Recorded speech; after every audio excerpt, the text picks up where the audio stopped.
Welcome to Philosophical Issues in Behavioural Science. Let me start by telling you what the course is about. This is actually very simple. There are really just two questions.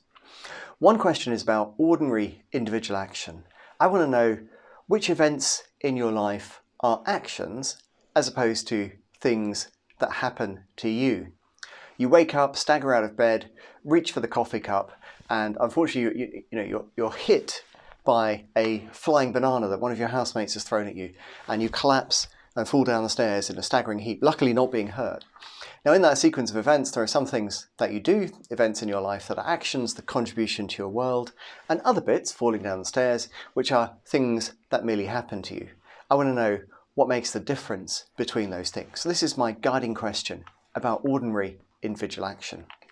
And then there's a second question that we'll come to a bit later in the course, which is really about joint action, things that you do together with other people. The question is just what distinguishes doing something jointly with another person from acting in parallel with them, but merely side by side. So there you are, you've made friends again with that housemate who chucked the banana at you, and you're walking down the street together looking to replenish your supply of breakfast goods, having wasted the banana. But the street is quite crowded, so just by chance there happen to be other people who are walking in close proximity to you at roughly the same pace and so on. And although they are clearly walking in parallel with you at the same speed, they're tightly coordinated and avoiding you and so on, just as you're doing with your friend. These people who are acting merely in parallel with you, whereas you're walking together with your friend. I want to know what makes for that difference. That's the second question for the course. Now, so far, these are ordinary questions that you might find in any course on philosophy. The special feature of this course is that we are trying to integrate and understand two perspectives, the perspective of a philosopher and the perspective of a behavioural scientist. So that's what's special about the course. And then you might think, well, gosh, that's kind of exciting, right? Because maybe there are some discoveries in the behavioural sciences that are going to help us to answer some philosophical questions. You'd be right, I think that's true. Maybe you think there are some philosophical problems that arise in the behavioural sciences. So it's not like I'm just doing this kind of very abstract philosophy of action, but I'm really trying to work out something that might be valuable to some scientific inquiry. You'd be right about that too. But suppose that you were a bit more sceptical. Suppose that you were thinking, Steve, why should we think about behavioural sciences at all, right? I think it's a good thing to do. It's a fun thing to do. It's worthwhile in its own right. But if you're not convinced of that, then there's a narrowly philosophical justification for thinking about that as well. So take a step back a second and ask yourself, what are the philosophical methods? What are the methods that we can use when we're doing philosophy narrowly conceived? Right? So I think one thing philosophers do a lot is informal observation, including self-observation. So that's one basis for much philosophy. There is also what philosophers call intuition, right? And you see this is particularly important in things like philosophy of action and ethics, right? So philosophers have intuitions about, when something is an agent versus not an agent, when something is acting versus not, and all the rest of it. And unless you think that philosophers have some kind of magical apparatus for understanding the truth, you agree with the famous metaphysician David Lewis that an intuition is a guess, right? An intuition is a guess. So this is another tool that philosophers can use. They can make guesses. A third thing they can do is bits of reasoning. So one thing I think philosophers are very good at doing is reasoning through a series of claims or a position and working out that, what have previously appeared to be two separate compatible options are actually in some way incompatible, or one just reduces to the other, right? So reasoning is a philosophical method that you see used quite extensively. And the last thing is that philosophers are concerned with factors like theoretical elegance. So that's another constraint as well. Now, it might be that I'm missing some methods here, right? So I also think imagination plays quite a big role in philosophy too. But here's my challenge to you. Even if we add in a few more methods here, like imagination, that probably is very important, probably should be here actually, I think I'll update this afterwards. So imagination should be here as well. Even if we include all of the methods that philosophers use, what we see is that there isn't really any way at all that philosophers could come up with the truth about action. These are just the wrong kind of methods for understanding action or joint action, events that really happen in the world. So the philosophers have done a great job in asking the questions, but they don't have the kind of methods that by themselves would allow us to answer it, right? These things are very useful. These things are very useful, very important. So is imagination, guesswork, informal observation. Can't get anywhere without them, in fact. Essential, perhaps, but not sufficient. Let's take another pass at this, right? So here's Aisha, and she's thinking what to do, right? So she's got a choice between a red car and a blue car, and she's thinking, shall I buy the red car or shall I buy the blue car? And here's Ben, and Ben is trying to sell Aisha a car, right? But Ben doesn't know exactly what Aisha's thinking, so he's trying to steer Aisha towards buying the most profitable car because he's selling Aisha a car. Now in doing that, Ben is having an estimation, having a guess, trying to work out what might be going through Aisha's mind. He's keeping track of the things that she says, the way she's moving, and all the rest of it, trying to work out what her preferences are so that he can get the best deal from her. This is an example of what we might call mind reading. Well, we shouldn't really call it mind reading, but people do call it mind reading. Ben is trying to understand something about Aisha's thoughts and actions. And that's something that I take it you and I do through much of the day, right? I want to understand, why you're doing this course, for example, what your aims in taking the course are. In that way, I'm trying to understand something about your mind, and perhaps you mine as well. So this is a common mundane thing. And now comes the philosopher.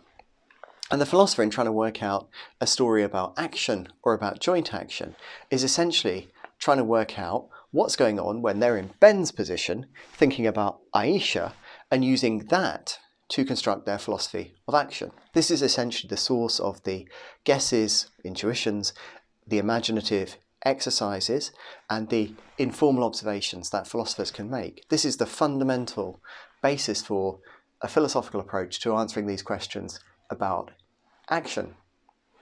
Now, if that's right, you can see straight away that that isn't going to be quite adequate all by itself, right? It might be very useful, it might be terribly important, but it isn't going to be adequate all by itself.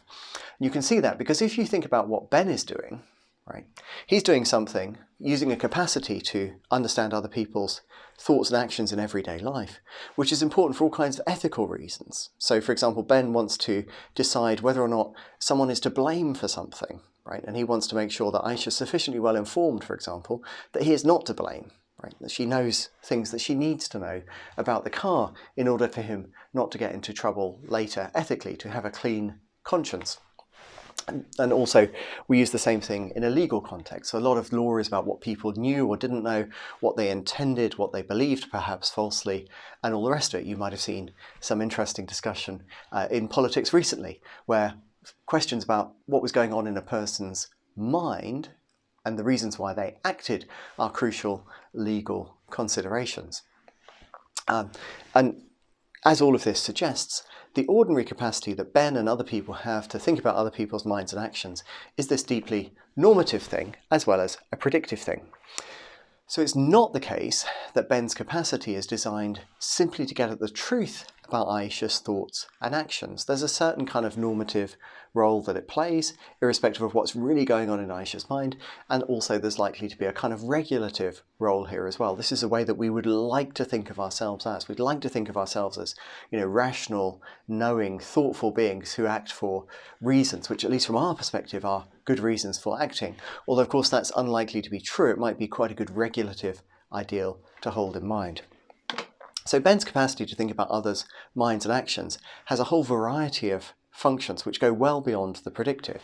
But even if we focus just on the predictive, it's very important that we wouldn't think that Ben's capacity to understand others' minds is necessarily very accurate. And that's because any broadly cognitive process has to make a trade-off between speed and accuracy. If you want to get to a result quicker, then generally speaking, you have to sacrifice some accuracy or reliability. You have to make it less likely that you are going to get the truth and the whole truth in order to get a quick response. Conversely, if you want greater accuracy, you need to go slower. Now, Ben, like you and me, faces this trade-off all the time in our lives. So it's very unlikely that we would be equipped with a capacity that provides us perfect insight into the nature of others' minds. That would be highly counterproductive because it would balance the speed-accuracy trade-off all the way towards accuracy, giving us no hope of getting fast responses. The much more likely hypothesis here is this. Even insofar as our ordinary ability to understand others' minds and actions serves this function of allowing us to predict their actions, it is based on an incomplete model which is useful and reliable in a limited range of everyday circumstances, but perhaps wildly unreliable in other circumstances where it would, in our evolutionary history, have been much less useful to us. So what we're saying is something like this. The basis on which we do philosophy when we're thinking about minds and actions is this ordinary ability to understand other people, but that ability that you and I have is not something we should think would give us an accurate understanding of how others' minds and actions actually are. And that's why we need to focus on the behavioural sciences. The idea is that the philosophical methods are not bad, not wrong. In fact, they can be quite good, even essential. But if we don't supplement them by the behavioural sciences, we'll end up relying on a perspective on minds and actions that we already know from the very beginning will be, in many respects, mistaken. We already know that it will involve lots of mistakes from the very beginning. Now, I don't want to take this too far, because it's not as if the behavioural sciences themselves are somehow completely separate from ordinary ways of thinking about thoughts and actions. Indeed, one of my favourite books on the topic by Fritz Heider, this is an old book actually from 1958, but a very excellent book which philosophers have largely ignored, although it's been influential in parts of psychology, is called The Psychology of Interpersonal Relations.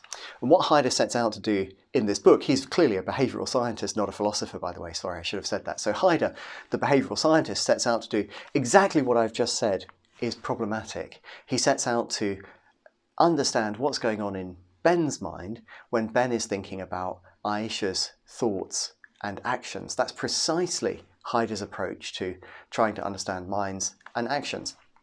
So I'm certainly not saying that that is a bad approach or that there's something wrong with it. I'm saying that we can go beyond that approach in the behavioural sciences, even though we also find that approach used rather successfully and perhaps even more seriously than philosophers have used it in the behavioural sciences as well. Okay, very good. But matters are pretty simple. What I've been saying so far is just, look, I think there are some really good theoretical as well as practical reasons to consider discoveries in the behavioural sciences if we want to answer questions about action and questions about joint action. What we're going to do next is to start right away by asking the question about action. Which events in your life are actions?